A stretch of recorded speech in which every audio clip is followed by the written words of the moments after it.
Step into the hidden corridors of the past with Hometown History, where every episode uncovers the untold stories and secrets nestled in the streets and alleys of our own backyards. We bring history to life, revealing the extraordinary in the ordinary, from local legends to forgotten tales that shape the communities we know today. Tune into Hometown History and embark on a journey through time, right from where you are. In high school, Nicholas Brutcher was known as a bit of a jock and a bully. Large for a teen, you didn't want to get in his way on the football field. Nicholas played shoulder to shoulder with Hernandez and Ryng. Hernandez was linked to 3 murders before committing suicide. Ryng shot and killed both he and his wife in a 2014 murder-suicide. The 3 players were all destined for violence, each traveling their own dark road. Today's episode of Obscura is focused on Nicholas Brutcher and, to a lesser extent, his brother Nate. This episode of Obscura is particularly dark by the end. It features some pretty sickening real-world audio, just not quite Black Label levels. Alright, let's get on with it. Welcome, listener. I'm glad you're here. Take a seat, next to the fire. Welcome to Obscura, where we shine a light on the dark.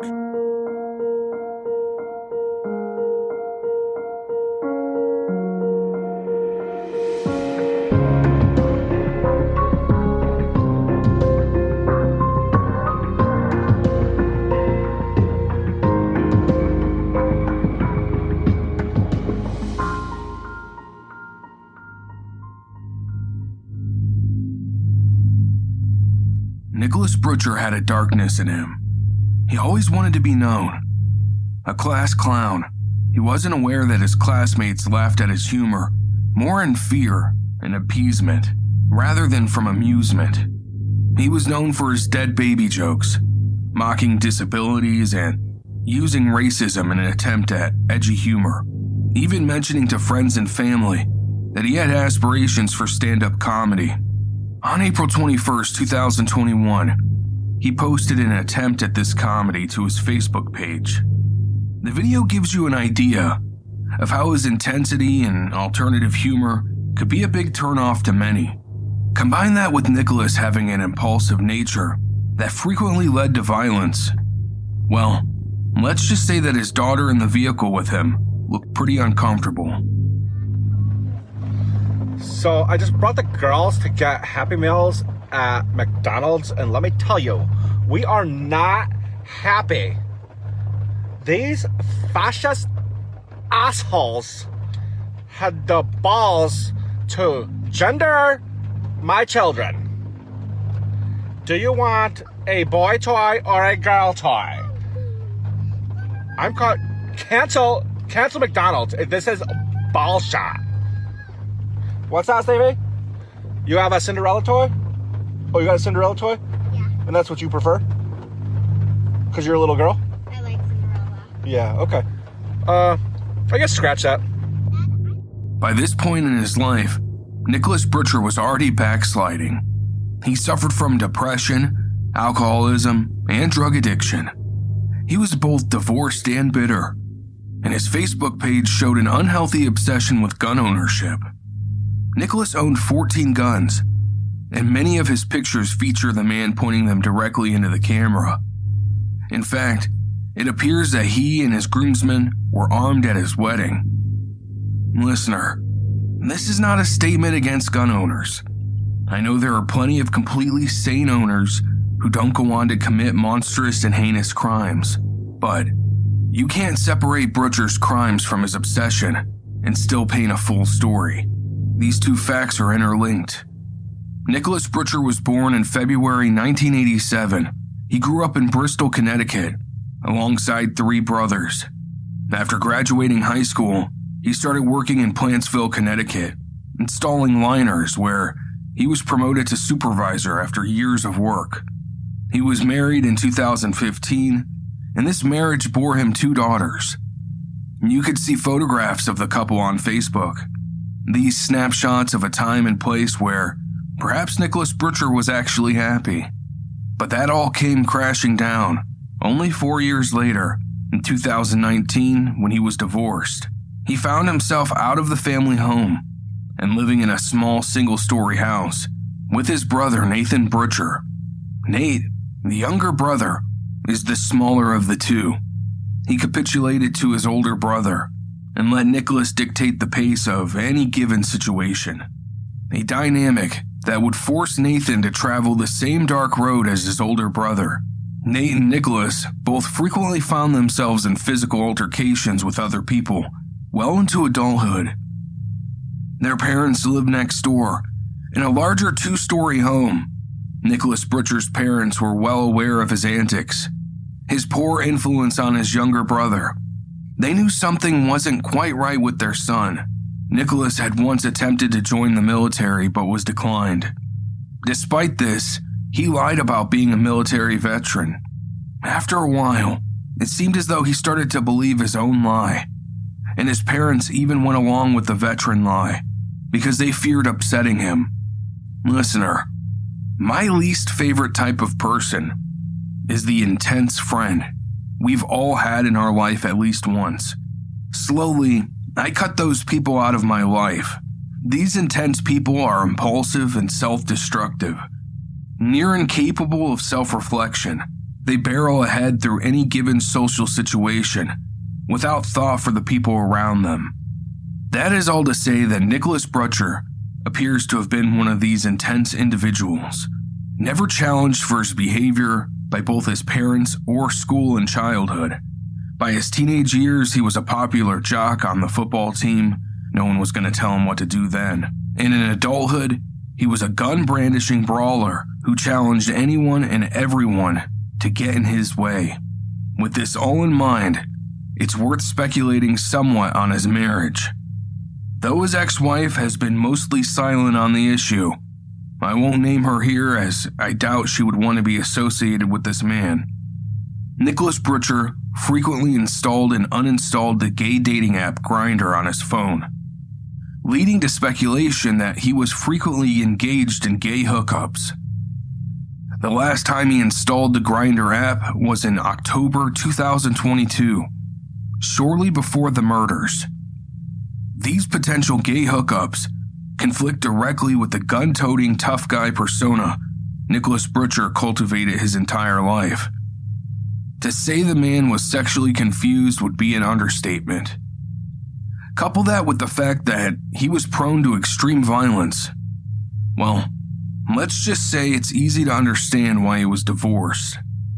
Nicholas Brutcher was in a relationship with 2 separate women. The 2 women didn't appear to know each other, or that it was going on. One of the relationships was more serious than the other. The woman in that relationship was pregnant and wanted to move in with Nicholas. 5 days before the murders took place, Nicholas Brutcher sent a drunk text to this woman, indicating that he wanted to hook up with a man. On the day leading up to the shooting, this woman contacted Nicholas 151 times. This appeared to put mental strain on him. No one in his life would argue that Nicholas Brutcher did well under pressure. That evening, he convinced his brother Nate to go out drinking with him. I imagine that he wanted to drown out the noise that the conflicting interpersonal struggle he was facing was causing. To make matters worse for the mentally crumbling man, he recently found out that his ex-wife was now seeing one of his best friends, and that his friend had impregnated his ex. Directly after receiving this news, Nicholas began to drink heavily and started exhibiting seemingly random and violent behavior. Nicholas eventually confronted his friend in person, screaming in his face, "You're not better than me." He later told his younger brother that he had to try his hardest not to kill this man. On October 12, 2022, sometime around 7:30 p.m., Nicholas Brutcher and his brother, Nathan Brutcher, left their parents' house and went to Bleacher's Bar. It was the same day his ex-wife was scheduled to be induced. Both brothers had been drinking before they went to the bar. That night, the bar had an open mic forum, and Nicholas Brutcher planned to do some stand-up comedy. One of the bartenders working that night, we'll call him Bartender 1, told inspectors that Nicholas and Nathan Brutcher arrived at approximately 7 p.m., and she served them one beer. She did not know what the other bartender, Bartender 2, may have served them. At one point, while he was sitting at the bar, another patron, whom Bartender 1 knew as Patron 1, came up to Nicholas Brutcher and put his arm around him. Bartender 1 saw Nicholas Brutcher elbow Patron 1 in the face. Bartender 1 told both to stop, or she would call the police. Nicholas Brutcher and Patron 1 told her that they were going to take it outside. Bartender 1 followed Nicholas Brutcher and Patron 1 as they walked to the exit door. In the vestibule by the front door, Nicholas Brutcher got in a cheap shot and punched Patron 1 on the head from behind, knocking him to the ground through the door. They then continued fighting in the parking lot. Bartender 1 called the Bristol Police Department and reported the fight. When she went back into the bar, Bartender 1 saw Nathan Brutcher playing pool with others. Nathan did not know that Nicholas was in a fight. Once told, he left the bar and went to the parking lot. The bartender told Patron 1 that she had called the cops. When the police came, people started leaving. Nicholas Brutcher left in a truck with his brother. The patron waited in the bar for the cops to arrive. He spoke to 2 Bristol officers and told them that he did not want to press charges. At approximately 8:52 p.m., Officer Monica Finkel heard a call regarding a physical fight at Bleachers and advised Bristol Communications that she would respond. Officer Harrison Pollock also responded to Bleachers and, upon arrival, bystanders directed his attention to a white pickup truck leaving the parking lot. Officer Pollock reported that he intended to stop the vehicle. Upon arriving at Bleachers, Officer Finkel went inside the bar and spoke with one of the parties in the altercation. The patron stated that, because the other guy was drunk, he did not want to pursue criminal charges. Besides, they were usually friends. The patron declined medical attention and stated that he was not injured. Officer Finkel advised his sergeant that the party at Bleachers did not wish to file criminal complaint. Finkel then went to the location of Bayberry Drive and Surrey Drive, where Officer Pollock had stopped the white pickup truck. At the location of the stop, Finkel noted that Officer Teague Susie Field, Sergeant Weatherd, Officer Mark McGrain, and Officer Pollock were already on scene. The officers were with Nicholas and Nathan Brutcher. Both parties were highly agitated and making rude remarks to officers on scene. The following audio is from Officer Susie Field's body-worn camera. In the audio, you can hear a strange rapport that Nicholas Brutcher has with the officers, testing his limits, threatening to run, and even leaving the vehicle after being told to stay. He tells me to come get him. This is what I get. Where's Officer Hamsey tonight? He's not working over here tonight. I think he's off. Hit him up. Tell him Nick and Nate said hi. Man, I could outrun this motherfucker. Nick, Blue gloves and shit. yeah, Nick, stop. I'll be He ghost. thinks he's like Hollywood. He wouldn't want to chase me. Not this shit. you would not, yo. We'd be out. No, I'm not talking about that. I'm talking about... But that's just funny. We just talk about funny stuff like that. We're comedy. This is. Busted. Hang tight in the truck. Nah, I'm gonna go talk with the cop and my brother.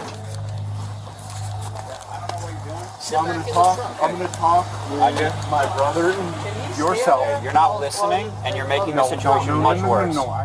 From the footage, it appears that Nicholas is afforded a level of patience not usually granted, and it's sometimes difficult to discern between friendly banter and actual anger. A dynamic here is that Nicholas is strangely bullying the youngest officer, the rookie, and the senior officer at the scene went to high school with Nicholas. You can stand right here. You're going to stay right here. If you move, you are going to be placed under arrest for interfering with an investigation, okay? Stay right here. Thank you. Back inside. Oh, he's fine. Chill out, Nick. They let fucking 5'7" motherfuckers be cops. Mr. Mackenzie, K9 unit. They let large pieces of what do you do? Don't worry about what the fuck I do. Lighter filler. I make a fuck ton more money than you do, baby boy. In the next part of the clip, a responding officer and Nicholas get into a brief altercation over their employment. Nick is pushed to the ground, screams, but then pops straight up and shakes hands with the officer. Look at you, fucking mess. Yeah, okay. People are proud of you. Yeah, Proud of you. My parents definitely are. Gotta get your little baby brother all jammed up, driving without a license. He is jammed up. What's his problem? No, I said you got him all jammed up, coming to get you. I don't got him jammed. Is he jammed up? Are you're telling me that he's jammed up? No, he's jammed up. Yep. Jammed up? Okay. Then that's his shit. You did it to her. Okay, I'll fucking walk home, dude. How does that help him? It's not gonna make your short ass dick any longer, bro. Why are you talking about my dick, bro? Dude, because you are nothing. Yep, you are nothing. You're enough. I vape. Can I tell him we're good? Yeah, tell me you're good in the truck. Nick, everything's fucking great. With the truck. Yeah, it's getting towed. I mean, Nick, I'm obviously not driving. You're great. yeah, I'm sober. Yeah, because I got a job that makes money, not a fucking Bristol police officer. Go fucking lick your dog. Go lick your dog's fucking. Get back Nick, no. Yeah, see you alone. Look at that in your truck. See? Yo, look what you did. That's He's like a ninja. He is. Nick, sit in the truck. Nah, fuck you, dude. Passenger seat. Dude. You're you're a good man. Yeah. I'm sorry. Hands are Have a good night. Yo, I really want to hurt you right now. So back Yeah, up. man. Oh my God, I'm sorry. Tell him to get in the passenger seat, buddy. Tell him to get in the passenger seat, please. Moment to moment, the footage is surreal. Nicholas swings from being friendly to angry. It seems good-natured at first, but there's something in the large man's eyes. Still, it's somewhat comical as Nathan attempts to get his older brother under control and back in the vehicle. Like I won't He doesn't see you listen from to me. 800 yards, motherfucker. 800 yards. Stop. Yeah. Passenger seat. No, we're not going anywhere. Let's wait in our car. They are lying. So we can't sit right here? Sit in the truck. Get in the truck. Can we sit in the truck? Sit in the truck. The car is going to get No towed. shit. But let's And we are going to walk away. Can we sit in it? No, I'm not sitting. Nick, he said we could. Then you. That's fucked. Because I get ruined out of this shit. You're not getting ruined, Nathan. Because of Nobody's me. gonna do anything. Like, I wouldn't pick him Dude. up. Nick, look at how many fucking posts you got here. enough of them here. And chill the fuck out. Sit Knock me in out. the car. Look at, he knocked me out once. Let's see you do it again. Right now. Nick, if you want to get through the cops, you gotta hit me one more fucking time. Leave me alone. I'm not assaulting Get in you the front car. of police. No. Get in the vehicle. Absolutely. Nick, can you put him in not. cuffs? No, you can't put me in Set cuffs. him right here. I've done until nothing the to be tow put in truck cuffs. And I can Don't get put picked me up in by my cuffs parents right because- now. In the next clip, it's clear that officers have failed to maintain order at the scene. The two brothers are aggressive and threatening. It feels like the officer who pushed Nicholas to the ground complicated the proceedings. The officers at the scene not quite knowing how to regain control of the belligerent men. I'm cutting through much of the footage available. There's a lot of the same. Essentially a dick measuring contest between the two parties. But the next bit of audio holds some important moments. Nicholas makes direct threats to the officers. Threats that go ignored. This is a mistake on their part. Oh, don't thank me. You're fucking hilarious. You crack me up. Yeah, boy. I would love to be fucking 5'6". Jesus Christ, it'd be so sweet to be 5'6". Call for a ride yet, bro? What? Call for a ride yet? I'm working on it. He did. I'm talking to get Shut your fucking mouth. You're the fucking fourth guy in the rack. Shut up. Honestly. You guys aren't gonna all do that body anything. cams on is funny. You guys aren't gonna do like that. anything. So check your I don't even have to ass drive home. back to 5th in the rack and sit your fucking ass in your car and do nothing. Go back home. And do nothing. Leave us alone. Cops are coming. Cops are here. Goodbye. That's what I meant. Cops are here. No, I'm not asking trying if to be you're scared. Yo, we're not scared of you. That's a fact. But you guys are being fucking actually aggressive, and it's annoying. Don't be aggressive to me. Please, we're trying to get this figured out. That little push. Stupid fight that happened so tough. to nothing. I'm so tough. Bring us home. I have a dog that I How about fucking you guys be cool cops? I lick my dog's cunt. Home. I lick my dog's cunt every night at home. Nick. Oh my god. Shut the fuck up. See, he thinks I didn't drive. I'm in no trouble. I'm fine. No trouble. Every single one of these cocksuckers can get on their knees. They need to go. And suck on my dick. They're sitting here like they're important, but they need to go.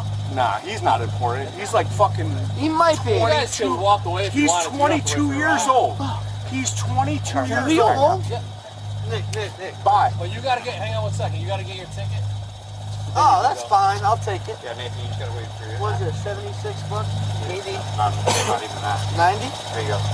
100? Then are we gonna get Pollock? Listener, some of my best friends, including my very best friend, speak Spanish. Because of that, I've always felt a little left in the dust. That's where Rosetta Stone comes in. Rosetta Stone is the most trusted language learning program, available on desktop or as an app, and it truly immerses you in the language you choose. I've been using it, and I've got to say, I'm genuinely shocked by how quickly I'm learning. It's an intuitive process. With Rosetta Stone, you pick up a language naturally. First with words, then phrases, then sentences. And this is designed for the long term, meaning that with Rosetta Stone, you are going to retain what you learn. Rosetta Stone has been a trusted expert for 30 years, with millions of users and 25 languages offered. Don't put off learning that language. There's no better time than right now. To get started, for a limited time, Obscura listeners can get Rosetta Stone lifetime membership for 50% off. Visit rosettastone.com/today.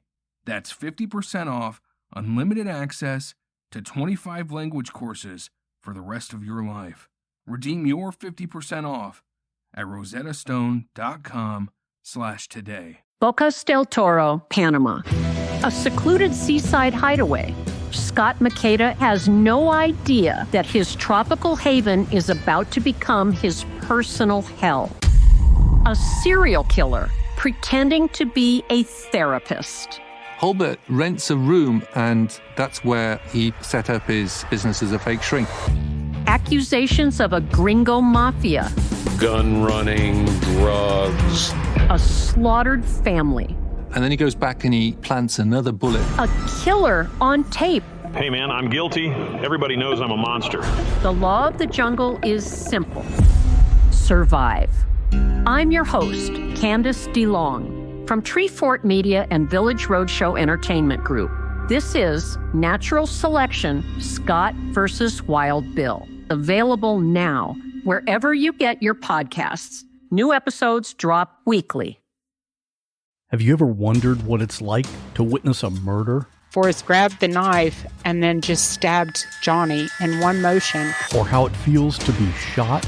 I was immediately hit by a barrage of bullets. Or how you would react if your spouse hired someone to kill you?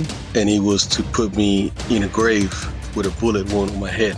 These are the stories you'll hear on the podcast called What Was That Like? True stories told by the actual person who went through it. You'll hear from a stalking victim. Came back upstairs, and when I came back and turned the corner into my room, I saw him standing there. You'll hear from a man who was kidnapped and tortured. I would do anything, say anything, to simply get away. And you'll hear actual 911 calls. Take a deep breath. Oh my God! Take a deep breath. Oh my God! Take a deep Oh my God! Real people in unreal situations. Search for What Was That Like on any podcast app or at whatwasthatlike.com. Yeah, we is. fucking 22-year-old. You ready, baby? You dropped some of your money. I don't care about my money. Is somebody gonna press charges? No. Yeah, no, they're not. So I'm not in any trouble. You're in zero trouble. Yeah, no shit. You're free to leave. Oh, he said. This officer said I'm very sorry. I am not driving anywhere. I just tried to tell him. I'm not a fucking idiot. You gotta walk home. I picked him up in his truck. All right. Work truck, so he didn't get in trouble. It would work. Are you gonna follow me, baby boy? No, I'm scared. Yeah, you should be, because I'm gonna bend you over and fuck you like your dog does. Fucking faggot. You want to get at me so bad. Come on. Are you available to speak to Jameson Clegg? Yo, I can't anymore. Hey, buddy boy. Hey. Listen, I'm not. What's his name? His last name's McGrain. Hey, McGrain. Yes, Nick. How loud do I have to get Officer's for talking you to to get mother. at me? Mom. I'm scared of you. Why would I ever want to fight Officer, a mom? no, you should be. You should be. No, he shouldn't. No, he's an officer of the law. They should know. But you are strapped every once in a while, too. So who gives a fuck? What's the difference between now and every other time? No. Am I? No, he's not. He went to drinking and when he ain't strapped. Hey, guys. I don't drink. She's talking to my mom. Mom's on the way. Thank you so much. Thank you. Man, Mom's on the way. Mom's coming. Not Dad. You're in the wrong Get the profession. fuck out of here. You are in the wrong profession. That's another fucking case just over a there. simple white boy. You don't fuck go around. over to Davis Drive. They will bend you over and fuck your ass until you come out your eyes. Nick. You fucking faggot. No, he has pepper spray. He's not gonna fucking pepper spray me. I've done nothing to deserve it. It's just gonna get him. What? Words hurt people now? Oh my God, words! I like kind of doing words, yo.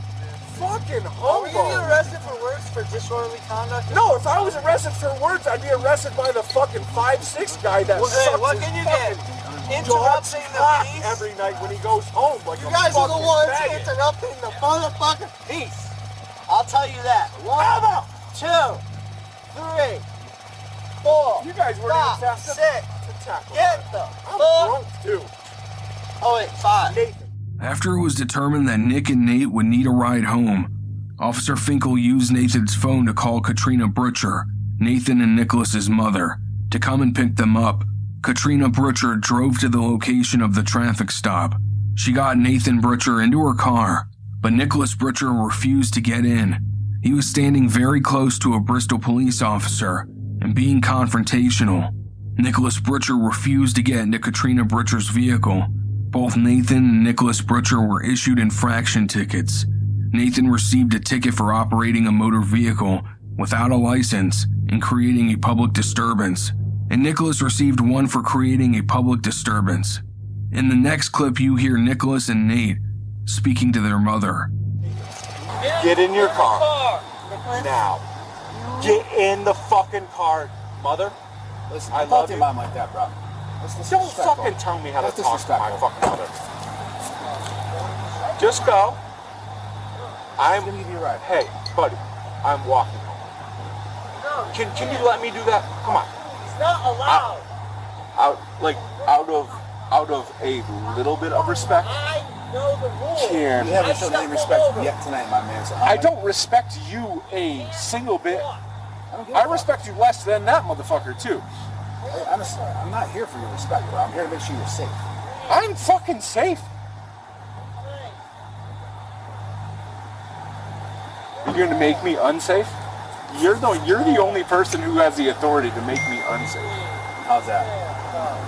What the fuck you got on your hip, motherfucker? Mother, I love you. Adios. I'm walking home. Where do you live? Don't worry about where I live. It's not in this neighborhood. I'm not going to walk home, man. I'm not going to walk down the street, get hit by a car and be on me. There is sidewalks from here to my home, so go fuck yourself. This one home. I will be right back for this one. No! Going to jail. Get in the fucking car, Nick. They don't have enough people here to take me to jail. I'm gonna walk home. He's finished getting your paperwork together. Yeah, so, no shit. Do you mind me? I'm not man. You own it. You pay taxes, right? Bro, I'm not. I never said tax shit. Come on, man. I'm not a fucking faggot like that. Sorry. I'm not that. You want to Yeah, no, it is more mine than yours. You're 100%.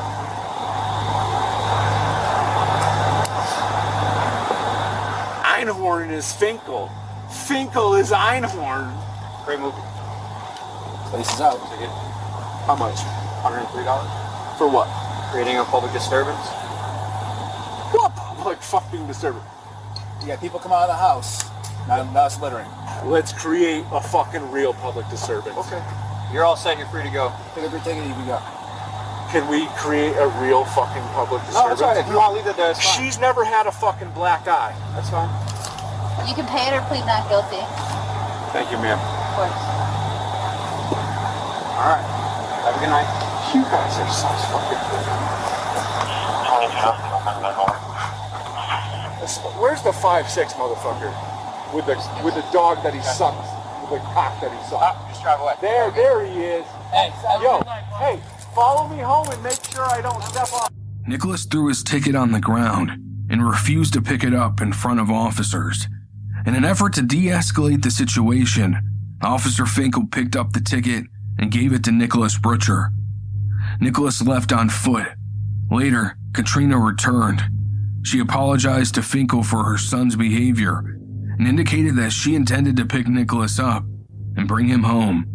In her 10/13/22 interview, Katrina Brutcher describes her reaction in these words.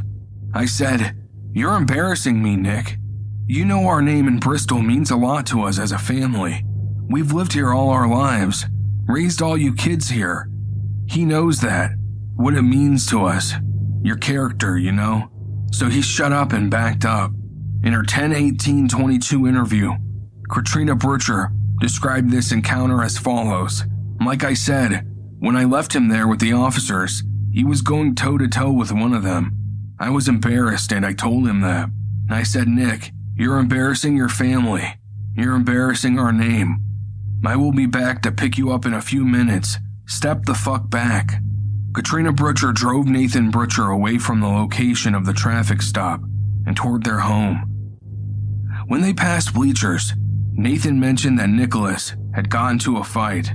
She dropped Nathan Brutcher off at home and returned to the site of the traffic stop to pick up Nicholas. Nathan had left his cell phone in her car. Skytop Motors towed Nicholas Brutcher's work truck away from the scene of the traffic stop.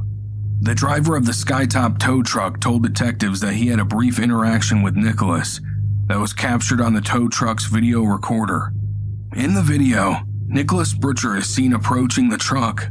He speaks with the driver from the passenger side of the vehicle and states that he needs to pick the truck up from him.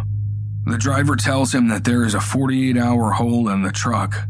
Nicholas Brutcher then responds, no there isn't, and that he would see him in the morning.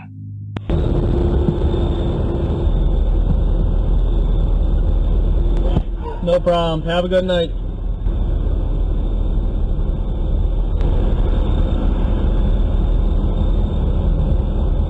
Hey man, I gotta come pick this car up from you. Yeah, there's a 48-hour hold on it. 48. Yeah. Yep. No, there isn't. I'll see you in the morning. Okay. Alright. Thank you. No, I'm going to the shop. He's going inside.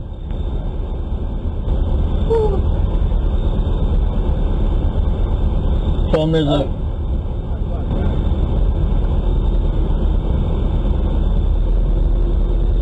So this loops around, right? So just go here or go back on Surrey? Or back on Emmett? Katrina picked up Nicholas and drove him home.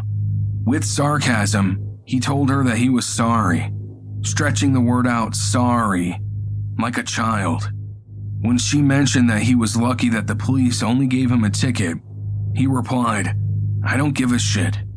They arrived home around 9:30 p.m. Nicholas was talking to her about what happened and venting about the police. Katrina Brutcher said, "Listen, I'm ready for bed. I don't want to hear any more." Nicholas got out of the car and said, "Good night, Mom. I love you." Katrina drove off without saying a word, leaving him standing there in a strange mixture of shame, anger, and jet black humor. Katrina drove next door to her home. She went upstairs and got into bed with her husband. They lay in bed with their eyes open, wide awake. They discussed the situation with their sons, particularly their drinking. Feeling uneasy, Katrina Brutcher decided to go downstairs and smoke a cigarette, make sure everything was okay. When she got outside, Nathan was already standing there. Looking panicked, he told his mother that something was wrong with Nicholas, that he was decked out in camo and body armor. Katrina asked her son what the hell he was talking about. Listener, this is it for part 1, but I warn you, the next part gets dark. All paths converge. Things end up much worse than you can imagine. For Nicholas, this is all one giant game, a joke. But for others, their lives are at stake. If you're a member of the Patreon, you can expect the next episode within a couple of days. If not, expect it to drop on the main feed in next week.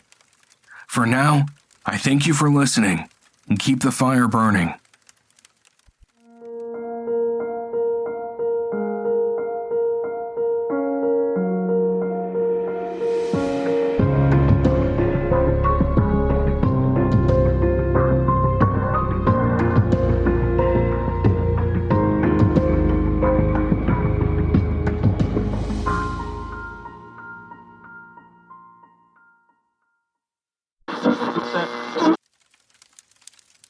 Do you need a true crime fix?